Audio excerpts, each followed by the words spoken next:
Hi, I'm Jacqueline Luqman with the Real News Network. Lori Lightfoot has won the historic Chicago mayoral race, becoming the first African-American woman and first openly gay person to ever hold the office of mayor. Here she is in an interview this morning on MSNBC. How are you going to deal with the violence that has plagued Chicago for so many years now? How are you going to deal with the checkered reputation of that police department? I'm determined to make sure that we do what's necessary to stem the violence. That means we've got to start investing in our people, investing in neighborhoods, because a lot of the violence that we're seeing is really crimes of poverty.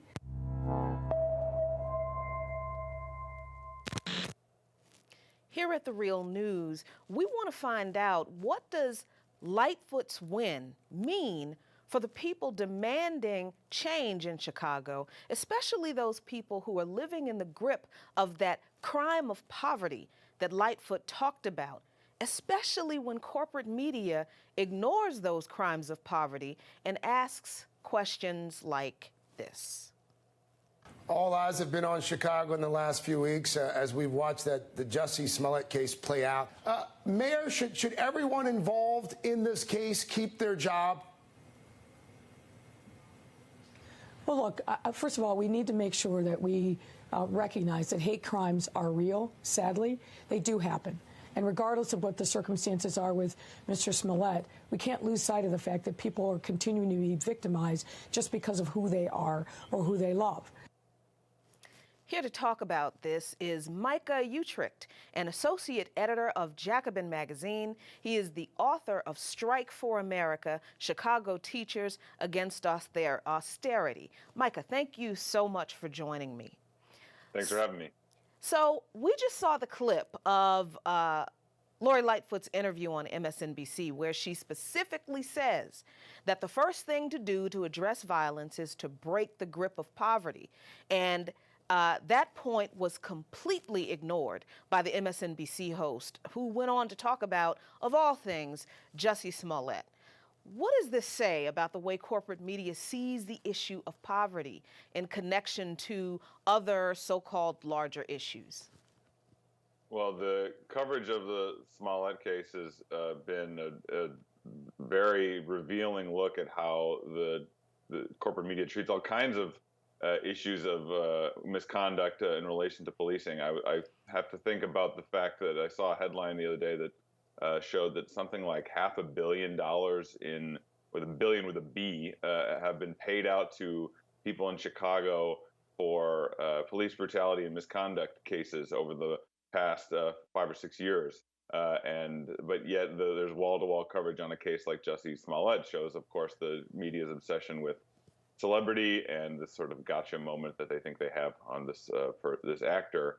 And when Lightfoot makes a very sensible point that a huge issue in Chicago today is poverty, they immediately try to pivot away from it. But that point about the centrality of poverty and what has gone on in Chicago in recent years, and as well as like many other American cities, is something that the media, the mainstream media, still is not as willing to talk as readily about. So when we're talking about a so-called progressive candidate, because that's how Lightfoot has described herself, and to be honest, that's how Preckwinkle, her challenger, also described herself. What chance does Lightfoot have in implementing these progressive policies, specifically this focus on attacking the crime of poverty as mayor of Chicago, when you have a corporate media that obviously ignores the issue, but also when she's operating in the construct of the Chicago political machine? What's the reality like that she's facing to actually address that issue? I think that the extent to which Lightfoot is talking about being a progressive is really a reflection not of her own personal political convictions, but of the strength of working class movements in this city, like the Chicago Teachers Union, like the movements against police brutality in the wake of the Laquan McDonald shooting. Laquan McDonald was the 17-year-old black teenager who was shot 16 times by a white Chicago Police Department officer. So these movements have really set the agenda politically in Chicago over the last decade or so. And someone like Lightfoot, who really does not have much of a progressive record to speak of, feels the need to campaign in that rhetoric of being a progressive. So just that pure fact that she feels the need to call herself that shows that she can read the tea leaves of what Chicagoans are wanting in a mayor. And you can see that, of course, in the other election results from last night, which was that, for example, of the four Democratic socialists who ran for the city council, all four of them are currently in the lead of their races, and two of them won outright in the first round of elections in February. So that's the most important thing about what has happened in Chicago in recent years, is the strength of that movement that has become a real the other political pole. You know, with people like Rahm Emanuel, the mayor, on one side, the sort of neoliberal centrist corporate Democrat, and the working class movements on the other, and the candidates who have aligned with them. I'm glad you brought up the working class movement and the movement to address police corruption, because they seem to play a large role in pushing Lightfoot to winning this office rather over Preckwinkle, especially because Lightfoot seems to have received more corporate donations compared to Preckwinkle. And Preckwinkle received the support of the Chicago Teachers Union, which is a very powerful organization. So I'm wondering, what was it, do you think, that pushed Lightfoot to win the office over Preckwinkle, who seemed to have the backing of a very strong working class organization? And Lightfoot, by looking at the donors, didn't seem to have that support. What was it that pushed Lightfoot over the edge? I think there was a strong anti-machine, anti-corruption sentiment among the electorate, and Lightfoot was Preckwinkle was obviously portrayed as being of that machine, of the sort of politics as usual in the city. Which is not totally wrong. She was the chair of the Cook County Board and just a longtime political player, as opposed to Lightfoot, who has no elected experience, has done many things, but has not been an elected official in her career. And so she could portray herself. I mean, her campaign slogan was "Let the light in." And that's how she portrays herself to voters who wanted something new in the city of Chicago. But just as on the national level, we can see that desire can play, it can go wildly different ways. You can see an electorate who's tired of business as usual opting for Bernie Sanders on the left, or you can see them opting for someone like Donald Trump on the right. That desire can go any kind of way. It could go towards electing Democratic Socialists to the city council, or it can go towards electing somebody like Lightfoot as mayor, despite her not having the backing of strong working class institutions like the Chicago Teachers Union, despite receiving large dark money donations, despite being opposed by many of the city's black youth and criminal justice reform activists. So it'll be interesting to see how the diverging paths of that desire for a change to business as usual plays out in Chicago in the years to come. And now, to your point about the opposition to Lightfoot of Chicago's black and youth and criminal justice advocates, can you shed some more light onto what that opposition was about? Because we know that Lightfoot was involved in the police accountability report that was released after the Laquan McDonald murder that exposed, well, it didn't expose, but it put on paper the culture of racism and abuse that's existed in the Chicago PD, that's been played out in black communities for decades.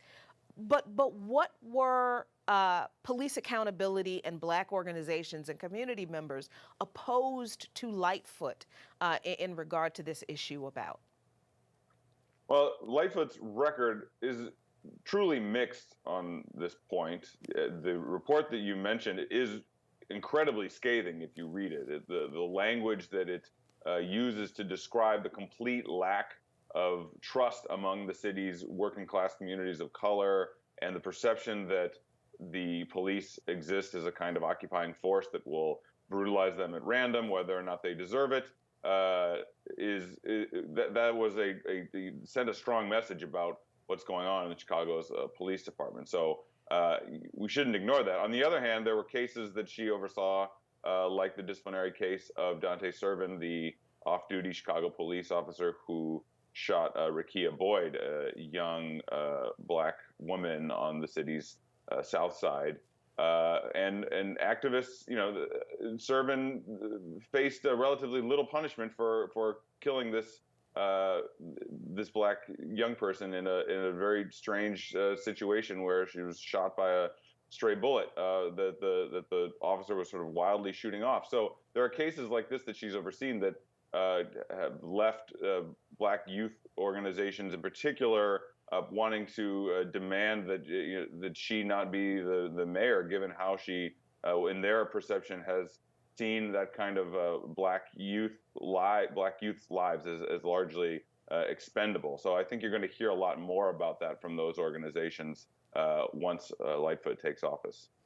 That's very interesting, especially since Rakia Boyd's name and a few other names of black people, unarmed black people who were killed by the police were actually mentioned in this report. And it's interesting to hear that Lightfoot, during her time overseeing these cases, actually didn't call for more punishment in this particular case of Rakia Boyd. But the last point I want to ask you is about what you mentioned about the culture of corruption in Chicago politics, because quite a bit was made of Preckwinkle's ties to corruption scandals, from the nepotism scandals where companies that employed her son were awarded contracts, to the hiring of the son of the alderman who tried to extort campaign contributions for her from a restaurateur who wanted renovation permits. Sounds like something right out of The Sopranos.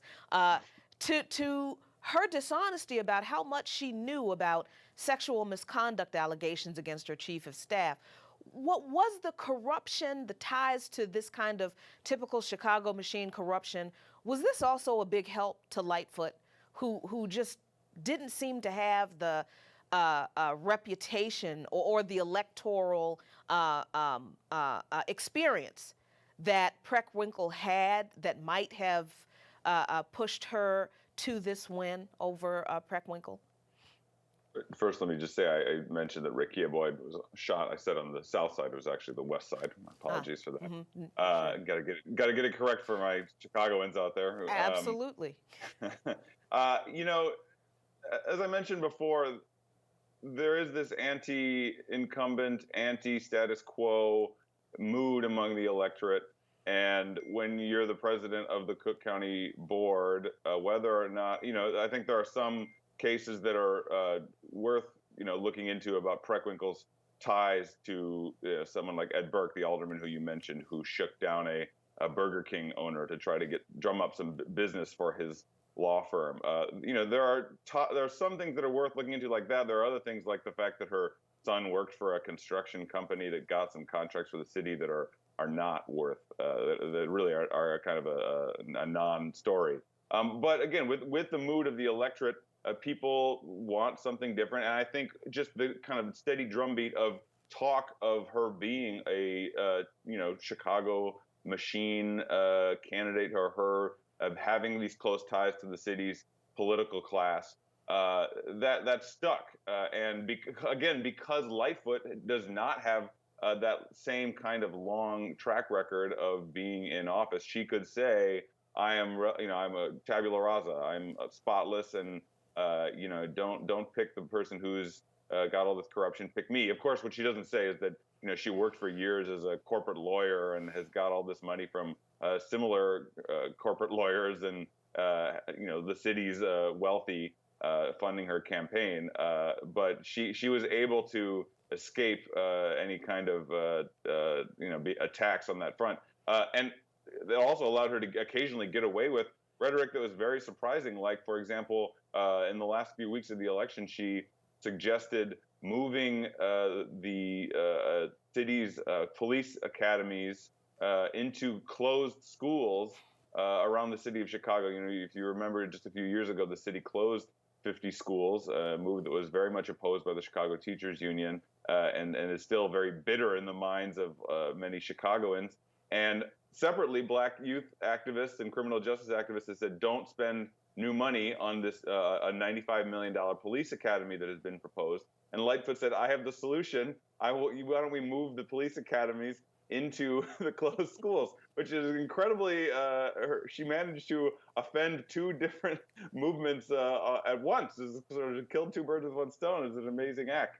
It's clear that she is just sort of totally disconnected from what the city's working class movements have been doing over recent years. And again, I think we're going to see quite a bit of friction between her and those movements once she takes office. Well, unfortunately, we are out of time. We are absolutely going to have to keep our eye on how Mayor Lightfoot governs in a city where there are social movements that are demanding change. And we're certainly going to have to watch to see how she does in responding to those people and the change they want. Thank you very much, Micah Uetricht from Jacobin Magazine, for coming to talk with me today about this issue. My pleasure. And thank you very much for watching. I am Jacqueline Luqman with the Real News Network in Baltimore.